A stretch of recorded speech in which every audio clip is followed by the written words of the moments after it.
إياها برحمته ووتدا بصخور ميادان أرضه. الصلاة والسلام والتحية والإكرام على أشرف الأنبياء والمرسلين حبيب إله العالمين سيدنا ونبينا وحبيب قلوبنا وطبيب نفوسنا وشفيع ذنوبنا ومولانا أبي القاسم محمد. اللهم صل على محمد وآل محمد وعلى أهل بيته الطيبين الطاهرين المعصومين ولعنة الدائمة على أعدائهم ومنكري فضائلهم وغاصبي حقوقهم من ليلة هذه إلى صباح يوم الدين. أما بعد، قال الله الحكيم في محكم كتابه وهو أصدق القائلين وقوله الحق. بسم الله الرحمن الرحيم. إنما يخشى الله من عباده العلماء. صلوات. اللهم صل على محمد وآل محمد. Respected brothers, respected sisters, we are gathered here tonight to do the Majlis Tarheen, Majlis Isal Sawab for Marhoom Maghfoor Maulana Sayyid Asad Jafri, and also to send the rewards and sawab of this Majlis to the Shuhada of Gaza and Palestine.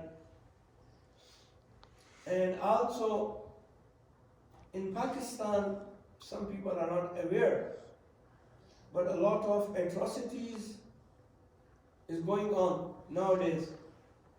In the northern parts of Pakistan, the Takfiri, Taliban, Daesh, they have attacked the Mu'mineen, the believers, the followers of Ahlul Bayt alayhim salam. And the war is going on. So we are also sending the thawab of tonight's majlis to the shuhada of Parachinar and all those shuhada which are martyred because they are mustaz'afeen, they are on the right path. In the beginning, I would like to discuss very briefly about the importance of knowledge and the importance of ulama and the role which is played by ulama. Verse of the Holy Quran which I recited, it says, Bismillah ar-Rahman ar-Rahim, Innama yakhsha Allah min ibadihi al-ulama. Only those servants of Allah who are learned, those who are scholars, they fear Allah. So what this verse is saying, the verse is saying that those who know the status of Allah subhanahu wa ta'ala, those who are knowledgeable people, those who are scholars, they have fear of Allah. Fear not in the meaning that Allah subhanahu wa ta'ala is something which is very scary and the people are getting scared from Him. Fear of Allah means to know the status of Allah. Fear of Allah means to obey His orders and commands. Those who are ulama, those who are knowledgeable people, those who are scholars, they know about Allah subhanahu wa ta'ala. That's why they have fear of Allah. إِنَّمَا يَخْشَى اللَّهَ مِنْ عِبَادِهِ الْعُلَمَاءِ. Alim doesn't mean that a person who has turban on his head and who is wearing a long dress, abba, kaba. No, alim means a scholar. There are scholars who are without turban, without amama, without dastar, but they have knowledge. So those people who have knowledge, it is not necessary that he should have a particular dress. No, this particular dress points towards knowledge of that person. But there are many learned people who are without this particular dress. They are wearing the simple dress which the others wear, but they are scholars. They are also under this verse of the Quran, which says only the scholars and the learned people have fear of Allah subhanahu wa ta'ala. Quran in another place says about those people who are learned. Allah the Almighty says, هل يستوي الذين يعلمون والذين لا يعلمون. Those people who know, are they equal to those people who don't know? No. This is question which Allah is asking. But answer is there, answer is clear. Those who know are superior than those who don't know. هل يستوي الذين يعلمون والذين لا يعلمون.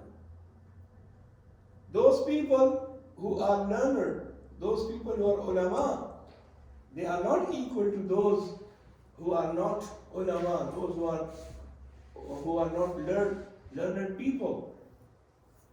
Again, we see that in ahadith and riwayat, ulama are praised. In one of the hadiths, the Holy Prophet says, and this is authentic hadith which is recorded in all the sources of different school of thoughts among the Muslims. The Holy Prophet said, Al-ulama'u warasatul anbiya. Ulama are the successors, inheritors of anbiya. What was inheritance of anbiya? Inheritance of anbiya was knowledge. So the knowledgeable people, the learned people, the scholars, they are waris, inheritors of the ulama. The Commander of Faithful has a beautiful saying. He says, Man alamani harfa faqad sayyarani abda. Whoever teaches me one letter, he makes Ali, Amirul Mu'mineen, the Commander of Faithful, his servant, his slave. I am the slave of the person who teaches me one letter.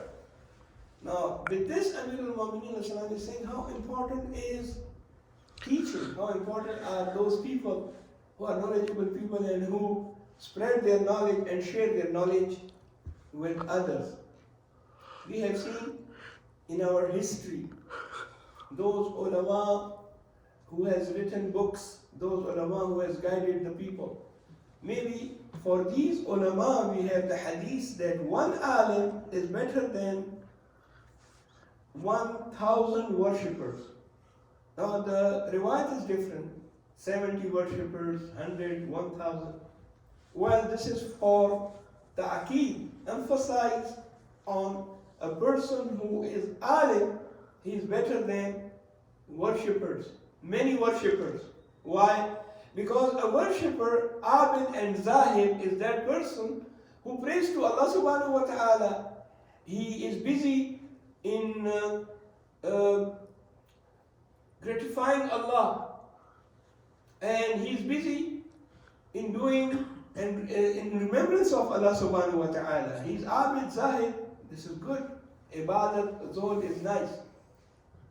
But whatever he's doing it for himself. While alim, he is also abid and zahid. With that, he also teaches the people about good and bad, truth and falsehood. That is haqq and batil.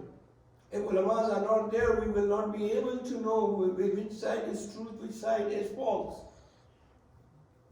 So that's why one alim is better than 1,000 worshippers. We have in our history, there was an alim which is called Shaheed Thani. He was put in jail, and after 6 days he was killed. He was sentenced to death. In these 6 days, Shaheed Thani wrote a complete book about fiqh, Islamic jurisprudence.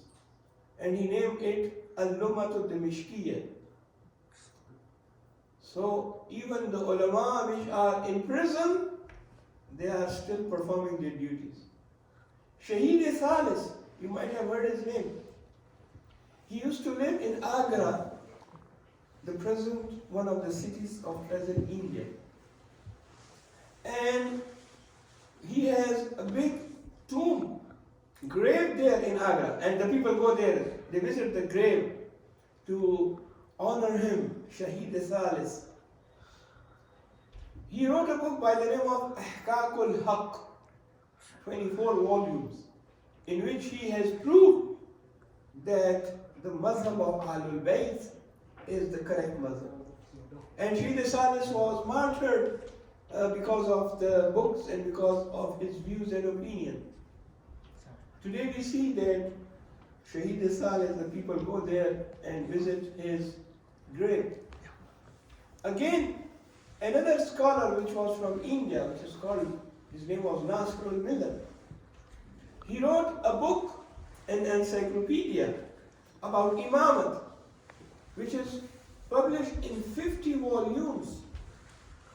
And this Nasrul Miller, when he wrote that book in which he has established the truth about Ahlul Bayt alayhi salam and the Imamat of Amirul Mu'mineen alayhi salam and the Imamat of Imam alayhi salam. He was very old, but his children were also ulama. So he would dictate to his children the riwayat, hadith, and the verses of the Quran, tafsir, references from different books, and the children would use to write whatever he was dictating. So these are the ulama. If you see the present in this time, in 1980, another marja, which was called Shaheed al-Rabi, Ayatollah Sayyid Baqir Sadr, he was martyred by the regime, the Iraqi regime. And he was a very learned person. He wrote a book about Iqtisaduna, our economics, Falsafatuna, our philosophy. And these are the books which are reference books. If someone wants to know the Islamic economics, Shaheed al-Rabi, Shaheed Sadr book is a book of reference. Our philosophy, people are in doubt about philosophy. He has made clear what the philosophy is. So if we have many examples, and these examples prove that in different times, these were ulama who came forward whenever the religion needed the services, and they gave those services.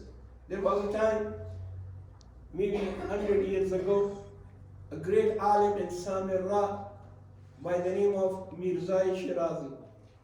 At that time, the government of Iran signed a deal, an agreement with the British Empire that on an annual basis, the government of Iran will buy tobacco from the British Empire. And in place of that, the government of Iran will give oil and gas and money to them. Now, some of the ulama, they had a meeting with Mirza Shirazi and said that, see, what our government, what our rulers are doing. They are buying poison, and in the place of poison, they are giving to them oil and gas and money and other things. There, Mirza Shirazi decided to give a fatwa.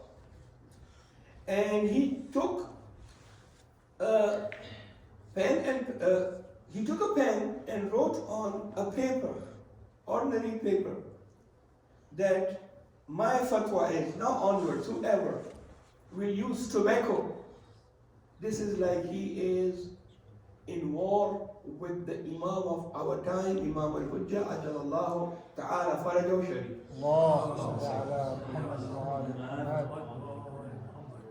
Now onwards, whoever used tobacco temporarily was made haram with this fatwa.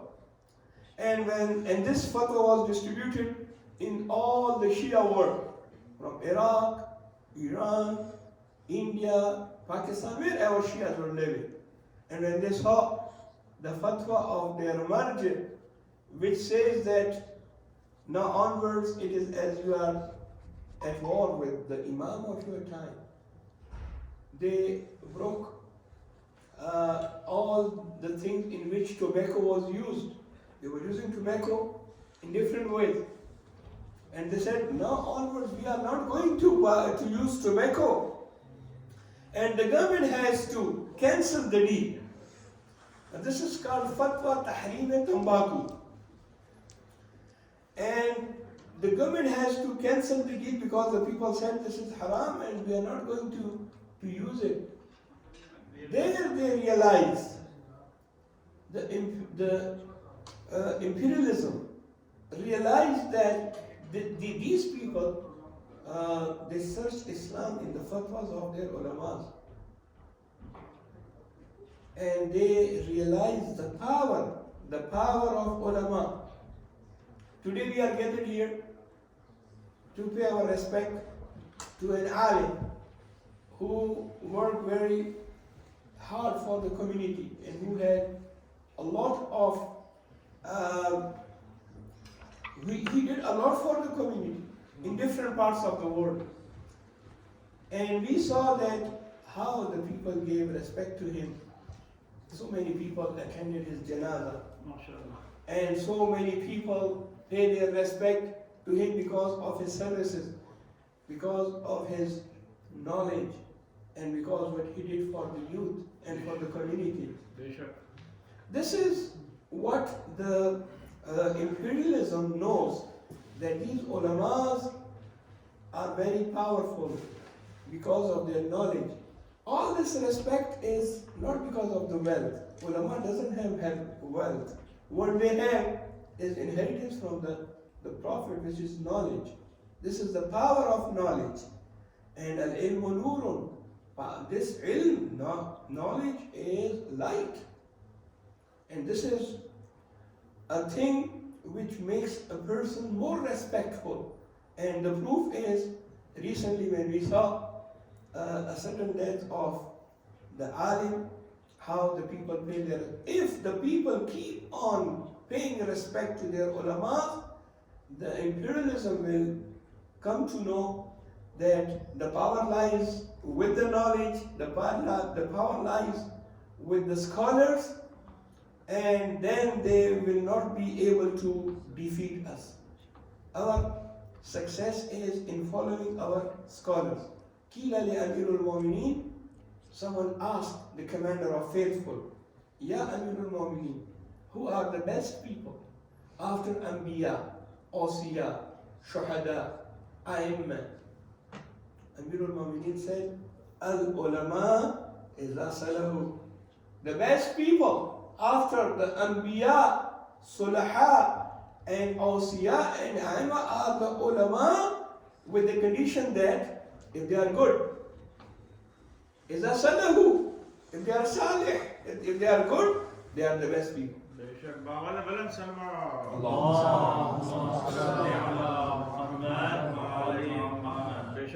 Now the person asked second question from Amirul Mu'mineen and said, who are the worst people after Fir'aun, Haman, Namrud? Nimrud, Haman, Fir'aun were very bad people. And they said, Nauzubillah ma'azallah, we are gods. Namrud said, I am God. And Fir'aun said, I am God. Let me tell you one thing in bracket before I complete the hadith. When Ibrahim a.s. was brought in front of Namrud, the king, and he was sentenced that he should be thrown in that machine towards the fire. He should be burnt alive in the fire. At that time, when Ibrahim a.s. saw Namrud was very ugly. He was very ugly. When he saw Namrud, Ibrahim a.s. says, now I am sure that you are not a god. Now I am 100% sure that you can't be a god. He said, how come? Why? He says, because I can see your slaves who are around you are handsome than you. How is it possible that God makes himself uglier than his servants? If you are the creator, La subhanallah, God, if you are you should have created yourself beautiful and handsome than your slaves who are around you. This shows that you are not the creator, you are not the God. Sallu ala Muhammad wa ali Muhammad. اللهم صل على محمد وآل محمد. So, Ya Amir al-Mu'mineen, tell us who are the worst people after these tyrants. Imam alayhi salam says, Al-ulama iza fasadu. Ulama are the worst if they are corrupt. Fasad, if they have corruption. Iza fasadu, if they are corrupt, then they are the worst people after Fir'aun, Namrud and Haman. So, brothers and sisters, ulama knowledge which they have, they share their knowledge with us. Especially in our school, we have a very high regard for the scholars, for ulama haqqa, the good ulama, those ulama who share their knowledge with us, those ulama who are offering their services to the community. Our religion, our school of thought, Mazhab Ahlul Bayt alayhi salam, what we learn from our Aimma and in Riwayat and Hadith tells us that one should pay respect to them. Don't ask question from an alim with the niyyah, with the intention of you want to test his knowledge, or you want to see and you want to prove that he is not able to give answer to your question. If this is the intention, this intention is not good. Pay respect and ask questions to learn from them. Don't ask questions to annoy them. This is what we have in our riwayat. Before I go to the second part of today's majlis, let me recite one more hadith from the Commander of Faithful, in which Amirul Mu'mineen alayhi salam says, إِذَا رَأَيْتَ عَالِمًا فَقُلْ لَهُ خَابِرًا. When you see an alim, now of course the alim which is a practicing alim, the alim which is called alimul ulama haq. If you see such an alim, make yourself khadim, servant from him, serve him. إِذَا رَأَيْتَ عَالِمًا فَقُلْ لَهُ خَادِمًا. Make yourself khadim of the alim when you see him, when he is doing his duty. This is the level which we have for ulama, and this is what we have in ahadith and riwayat about the ulama. Sallu ala Muhammad wa ali Muhammad. اللهم صل على محمد وآل محمد. Brothers and sisters, the alim for which we are gathered here to send the sawab and reward of this majlis to his ruh, he died from a sudden death. Well, for death there is no time. For death there is no age. This is what which is alarm, and فَاعْتَبِرُوا يَا أُولِي الْأَبْصَارِ. This is ibrat, lesson for us, that we should prepare for that. No one knew that he will leave all of a sudden. This is the reality of life. This is a lesson for me, for you, for all of us. We should be prepared for that. And we should not think that, oh, I'm still young.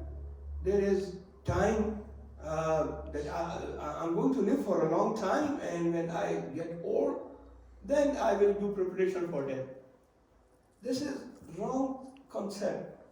One should be always prepared for his death. Whether he is young, whether he is old, whether he is healthy. So, once the Holy Prophet asked, he said, Ma akjasul mu'mineen, who is the most intelligent among the believers? The cleverest person among the believers? The answer was, Ya Rasulullah, if you can tell us, we will learn from you. Please, you tell us, who is the most intelligent of mu'mineen? The Holy Prophet said, the one who is more prepared for his death. أكثر استعداد للموت. The one who has prepared himself more than others to face death. In another occasion, someone asked the commander of faithful, وَمَا الْإِسْتِدَادُ يَا أَمِيرَ الْمُؤْمِنِينَ وَمَا الْإِسْتِدَادُ لِلْمَوْتِ يَا أَمِيرَ الْمُؤْمِنِينَ. O commander of faithful, what is the meaning of to be prepared for death? What is the meaning of preparation for death? Amir al-Mu'mineen says preparation of death are three things. Fulfilling, performing wajibat. Number 2, refraining from muharramat.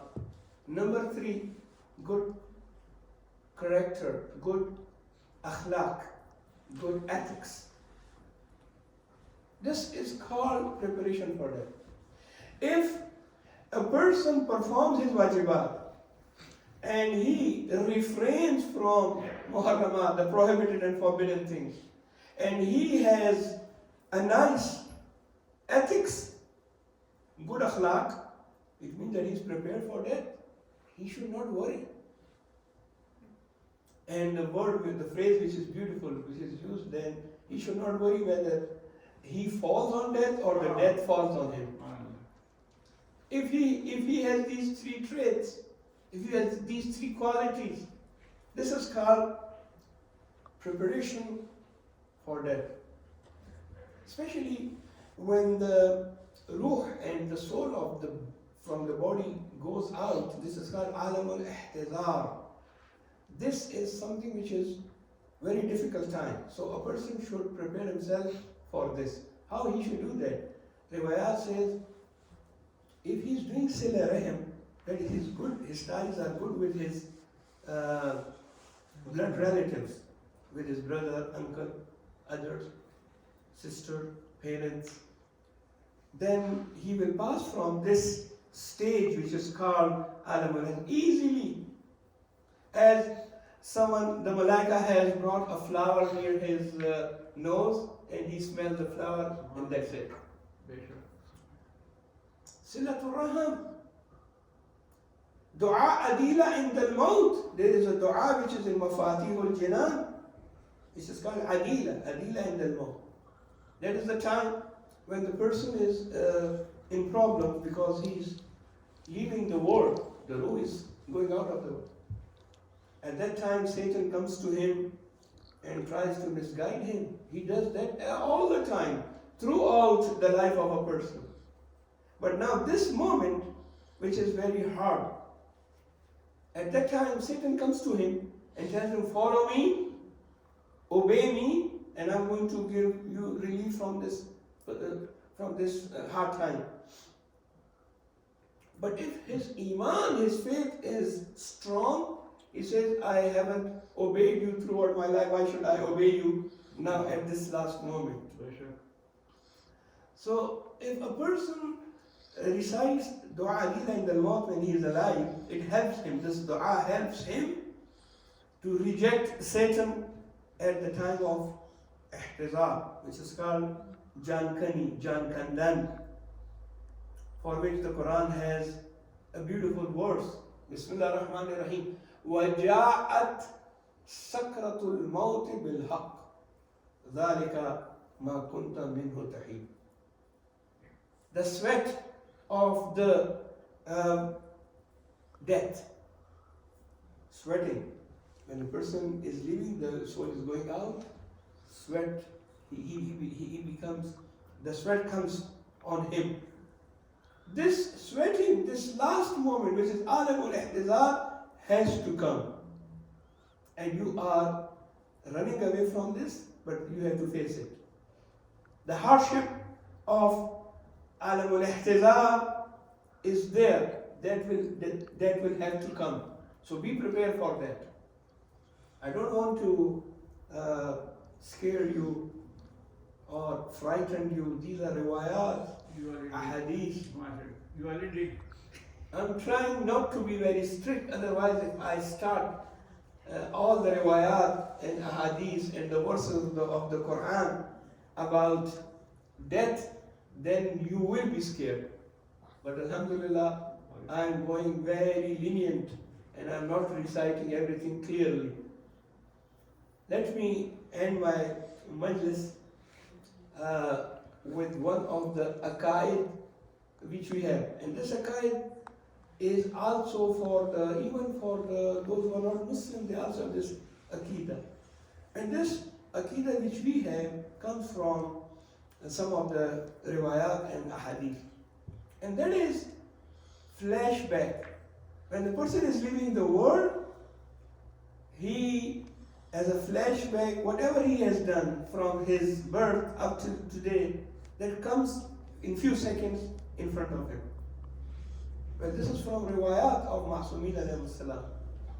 And I have seen that those people who are not Muslims, they also believe that whatever he has done, we believe that later on he will be told. He has to give accountability of what he has done. And he cannot, we have the riwayat and the verses of the Quran which says about the book of deeds. The book of deeds, if it is in your right hand, it means that you are in good care. You have no problem. You are not in trouble. But if the book of deeds is in your left hand, then it means that you are in trouble. Your amal will be shown to you in grave, after grave, in hisab, everything it will be shown. But even when the person is going from this world, he's also told, he's also shown what he has done. And this is very scary. What we do, we want to run away from it. We don't want to remember those things which we have done. Whatever, good and bad, we have done, that will be shown to us. If not as a flashback, at least the time will come that Kiramul Katibin, the angels who are writing everything, they will tell Allah subhanahu wa ta'ala what we did. The body parts, Azab al-Jawareh, will tell and testify and be as a witness of what we have done. So before that, one should prepare for all these things. Sallu ala Muhammad wa ali Muhammad.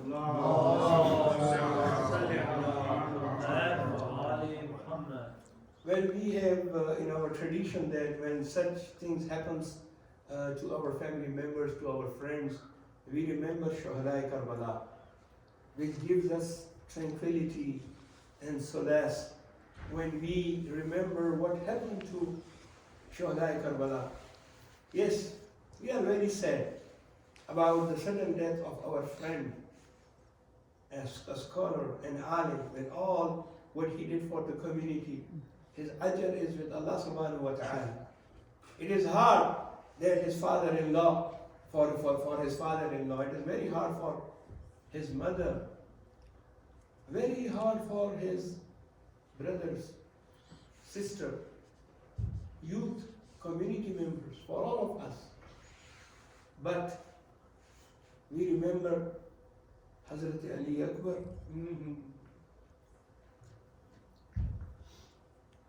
Hazrat Ali Akbar alayhi salam, Imam Hussain alayhi salam saw Hazrat Ali Akbar alayhi salam going towards the battlefield. Imam Hussain alayhi salam give him permission. My son Ali, go to the battlefield. When Hazrat Ali Akbar is going towards the battlefield, he realized that someone is walking after him. When he turned back, what he saw? He saw Imam Hussain alayhi salam is coming after his son. Hazrat Ali Akbar stopped there. He said, Ya Abata, ए वालिद गिरामी, अभी थोड़ी देर पहले आपने मुझे विदा किया था, आपने मुझे इजाजत दी थी किताल के लिए, अब आप मेरे पीछे पीछे आ रहे हैं। इमाम हुसैन ने एक जुमला कहा, फरमाते हैं बेटा अली अकबर, काश आपका जवान बेटा होता और वो मरने की इजाजत मांगता, फिर मैं देखता आपकी क्या हालत होती। बस अज़ीज़ानी गिरामी, वाक़यात आपके सुने हुए मैं एक इशारा करता हूँ। एक ऐसा वक्त आया کہ حضرت علی اکبر نے اپنے بابا کو آخری سلام کیا، امام حسین کو آخری سلام۔ اب امام حسین علیہ السلام میدان کی طرف آتے ہیں مگر کچھ دکھائی نہیں دیتا، جس طرح آنکھوں کی بینائی چلی جائے۔ جب حضرت امام حسین حضرت علی اکبر کے پاس پہنچے تو کیا دیکھا؟ بی بی زینب پہلے سے وہاں موجود تھی۔ بس یہ وقت امام حسین علیہ السلام کے لیے بڑا سخت ہے۔ بی بی خیمے سے باہر تشریف لاتی ہیں، امام حسین فرماتے ہیں بہن زینب آپ واپس خیمے میں چلی جائیں، اجرکم اللہ۔ حضرت امام حسین حضرت علی اکبر کے جنازے پر پہنچتے ہیں، ابھی حضرت علی اکبر زندہ ہیں۔ حضرت علی اکبر نے اپنے سینے پہ ہاتھ رکھا ہوا ہے۔ امام حسین فرماتے ہیں بیٹا علی اکبر اپنے سینے پہ ہاتھ کیوں رکھا ہے؟ جب ہاتھ اٹھاتے ہیں تو باپ نے کیا دیکھا؟ بوڑھے باپ نے دیکھا جوان بیٹے کے سینے میں برچھی کا پل ٹوٹا ہوا ہے۔ اجرکم اللہ۔ بس امام حسین نے جوان بیٹے کے سینے سے برچھی نکالی، حضرت علی اکبر کی روح پرواز کر گئی۔ اب امام حسین جوان کا لاشا خیام کی طرف لانا چاہتے ہیں مگر ضعیفی قدم قدم پہ اٹھا رہی ہے، بٹھا رہی۔ حسین لاشے جوان کو لے کر چلے ہیں مقتل سے سوئے خیمہ، مگر ضعیفی قدم قدم پر اٹھا رہی ہے، بٹھا رہی ہے۔ بس ایک مرتبہ امام حسین نے خیام کا رخ کیا، فرماتے اے جوانان بنی ہاشم آؤ حسین کی مدد کرو، حسین سے جوان کا لاشا نہیں اٹھایا جا رہا۔ الا لعنۃ اللہ علی القوم الظالمین وسيعلم الذين ظلموا آل محمد أي منقلب ينقلبون لا حول ولا قوة إلا بالله العلي العظيم۔ بہرحال اس مجلس کا ثواب مرحوم مغفور اسد جعفری کی روح تک پہنچا۔ پروردگارہ جو دعائے کمیل پڑھی گئی، سورہ یاسین کی تلاوت کی گئی، اس کا ثواب بھی مرحوم کی روح تک پہنچا۔ اس مجلس کا سورہ یاسین کا ثواب شہداء غزہ اور فلسطین کی ارواح تک پہنچا۔ شہداء غزہ اور فلسطین کو شہداء کربلا اور شہداء اسلام کے ساتھ محشور فرما۔ بار الہ مجاہدین کو فتح و نصرت عنایت فرما، ظالموں کو نیست و خوار و ذلیل و خوار فرما، ان کو نیست و نابود فرما۔ ظالمین کو بار الہ جہنم کے آخری درجے میں جگہ عنایت فرما۔ تو جو واسطہ تیرے عزت و جلال کا جو لوگ اس مجلس میں شریک ہوئے ایک ہی قدم کے سب کو ہزار ہزار نیکی عنایت فرما۔ تو یہ واسطہ تیرے عزت و جلال کا مرحوم اسد جعفری کو شہداء کربلا کے ساتھ علماء اعلام کے ساتھ محشور فرما۔ مرحوم کی گناہان کبیرہ و صغیرہ کو معاف فرما۔ ہمارے علماء کا سایہ ہمارے سروں پر قائم اور دائم فرما۔ مراض عظام کا سایہ ہمارے سروں پر قائم اور دائم فرما۔ ہمارے اللہ جو مریض ہیں بیمار ہیں ان کو سے شفاء کلی عنایت فرما، جو پریشان حال کی پریشانیوں کو دور فرما۔ پاکستان میں اس وقت جو حالات جا رہے ہیں چل رہے ہیں پارا شناب کے حوالے سے، جہاں تکفیری مومنین پر تشدد کر رہے ہیں، ان کو شہید کر رہے ہیں، بار الہ تکفیریوں کو ذلیل و خوار و نیست و نابود کر، طالبان کو داعش کو ذلیل و خوار و نیست و نابود کر، مومنین کی حفاظت فرما۔ جہاں کہیں بھی مومنین ہیں، امیر المومنین کے چاہنے والے ہیں، ان کی حفاظت فرما۔ حاضرین کے مرحومین کو جوال رحمت کا جگہ عنایت فرما۔ امام زمان علیہ السلام کو ہم سے راضی و خشوع فرما، امام علیہ السلام کے ظہور میں تعجیل فرما۔ آخر میں 5 مرتبہ شب جمعہ ہے، دعا کی شب ہے، 5 مرتبہ ما یجیبو کی تلاوت کریں گی۔ ان سب مومنین اور مومنات، مسلمین اور مسلمات جو مریض ہیں، اسپیشلی غزہ میں اور فلسطین میں جو زخمی ہیں، مجروح ہیں، ان کی جلد سے پیاری کی۔ بسم اللہ الرحمن الرحیم امان یجیب المضطر اذا دعاه ویکشف السوء، امان یجیب المضطر اذا دعاه ویکشف السوء، أمن يجيب المضطر إذا دعاه ويكشف السوء أمن يجيب المضطر إذا دعاه ويكشف السوء أمن يجيب المضطر إذا دعاه ويكشف السوء. بہرحال ان آیات کریمہ کے توفیل صدقے میں مومنین اور مومنات جو مریض ہیں بیمار ہیں ان کو سے شفا کاملہ عنایت فرما. غزہ اور فلسطین کے مجروحین اور جو وہاں زخمی ہیں ان کو سے شفا کاملہ عنایت فرما. جس طرح دشمن اعلان کر رہا ہے کہ ہم اپنے لوگوں کو سپورٹ کر رہے ہیں، اس طرح پروردگار ہمیں بھی توفیق عنایت فرما کہ ہم مجاہدین کو، مسلمین کو، مظلومین کو، مستضعفین کو سپورٹ کریں. ایک مثال ہے عزادار بھائی جو ہیں ہمارے عزادار رضوی، ان کا بھی مجھے میسج بھی آیا اور باقی لوگوں کو بھی کہ جو لوگ بھی ان کو کیٹرنگ کا آرڈر دیتے ہیں اس کا ایک مقدار یہ ڈونیٹ کریں گے فلسطین کے شہداء کے لیے. اور جو ایک اور یہ ایک سپورٹ کا طریقہ ہے، میکڈونلڈ اعلان کر رہا ہے، باقی سب کر رہے ہیں، ہمیں بھی ایسا کرنا چاہیے جبکہ ہم حق پر ہیں. اور دوسرا سپورٹ کا طریقہ یہ ہے کہ ہر ایک چیز کے جس سے ان کو فائدہ پہنچ رہا ہے وہ ہم نہ کریں، تمام چیزوں کا بائیکاٹ کریں جس سے ان کو فائدہ مل رہا ہے. اور یہ آج کا فتویٰ نہیں ہے، یہ بڑا پرانا فتویٰ ہے، ہمارے مراجع نے صاف کہا ہے. لہذا اس پہ بھی توفیق اللہ تعالیٰ نے توفیق دی کہ اس پر عمل کریں. آمین یا رب العالمین وانت السمیع العلیم بحق محمد وآلہ الطیبین الطاہرین. نوحہ اور ماتم سے پہلے شہدائے غزہ فلسطین کے لیے سورہ فاتحہ، مرحوم مغفور اسد جعفری کے لیے سورہ فاتحہ، حاضرین کے مرحومین کے لیے. رحم اللہ من قرأ سورۃ المبارکۃ الفاتحہ قبل الصلوات.